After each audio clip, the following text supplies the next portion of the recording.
Hey friends, today it's all about forearm planks. It is an amazing core strengthener.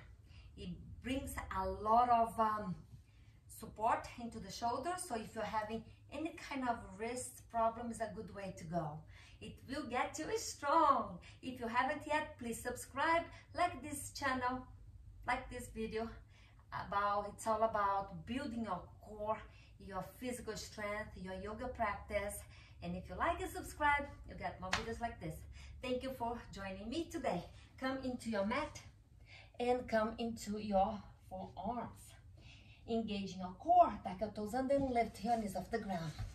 Now, you are welcome to stay here, pressing your kneecaps in, squeeze your glutes, and press your shoulders off the mat towards the ceiling.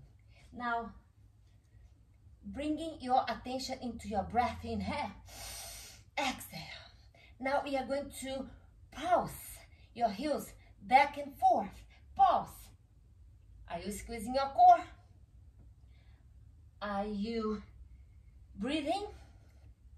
Option here, it is to bring your knees on the ground. Remember, you need to follow your body. Pay attention. One more breath in. One more breath out. Drop your knees down and rest in child's pose. Forearm plank is a great way to build strength. I'll talk to you later.